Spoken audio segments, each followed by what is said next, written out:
اعوذ باللہ من الشیطان الرجیم بسم اللہ الرحمن الرحیم۔ السلام علیکم۔ اب ہم جا رہے ہیں حضرت آدم علیہ السلام کے پارٹ 3 کی طرف۔ پارٹ 1-2 دیکھنے کے لیے ڈسکرپشن میں دیے گئے لنک پر کلک کریں۔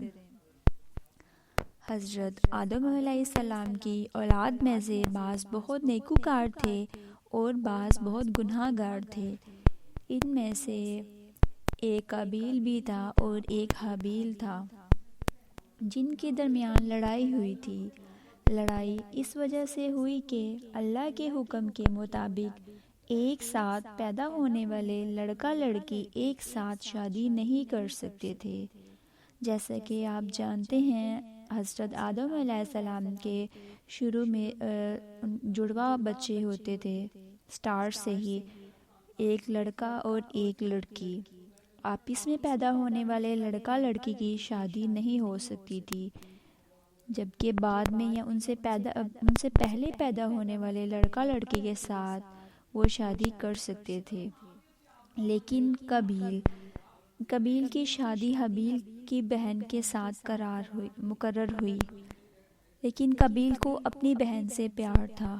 وہ اپنی بہن سے شادی کرنا چاہتا تھا جو اس کے ساتھ پیدا ہوئی، اور حابیل کی شادی قابیل کے ساتھ پیدا ہونے والی لڑکی سے مقرر ہوئی، لیکن قابیل نے اللہ کے حکم سے انکار کر دیا اور وہ اپنی جڑواں بہن سے شادی کرنا چاہتا تھا۔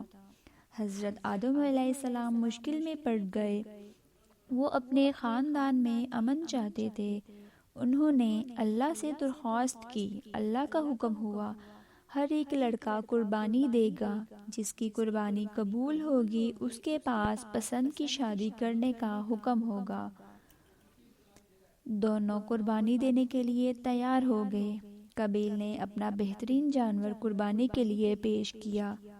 حابیل نے اپنا بہترین جانور قربانی کے لیے پیش کیا، جو کہ قابیل ہمیشہ مشکل کھڑی کرتا تھا۔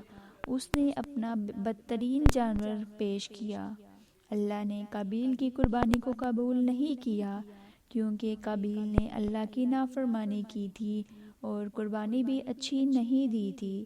اس بات سے قابیل اور بھی زیادہ غصے میں آ گیا اور اسے یقین ہو گیا کہ اس کی شادی پسند کی نہیں ہوگی، لہٰذا اس نے تکبر کیا اور شیطان کے راستے پہ چل پڑا، اور قابیل نے حابیل کو قتل کرنے کا سوچا۔ ایک دن حابیل کو کام سے کافی دیر ہو گئی تھی۔ حضرت آدم علیہ السلام کے کہنے پر قابیل حابیل کا پتہ کرنے گیا۔ وہاں حابیل اکیلا تھا۔ قابیل نے اس موقع کا فائدہ اٹھایا اور حابیل کے سر پہ پتھر مارا۔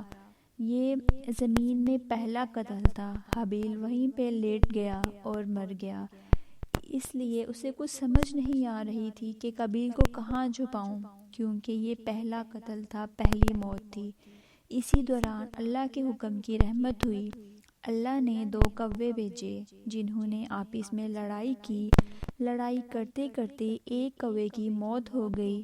جیتنے والے کوے نے اپنی چونچ سے زمین میں گہرائی کی اور مردہ کوے کو اندر ڈالا اور اس پر مٹی ڈال دی۔ قابیل نے اسے دیکھا تو اپنے بھائی کو ویسے ہی دفن کیا، جو زمین میں پہلی تدفین تھی۔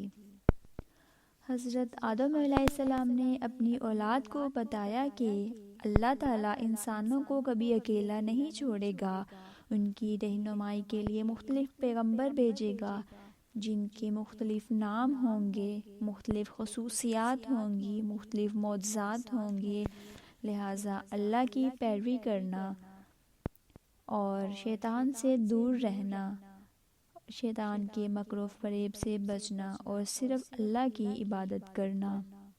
حضرت آدم علیہ السلام 1000 سال تک زندہ رہے۔ جب وہ فوت ہوئے تو جمعے کا دن تھا۔ فرشتے حضرت آدم علیہ السلام کے لیے جنت کی خوشبو اور جنت کا کفن لے کر آئے اور ان کے بیٹے شیش سے ان کی تعزیت کی۔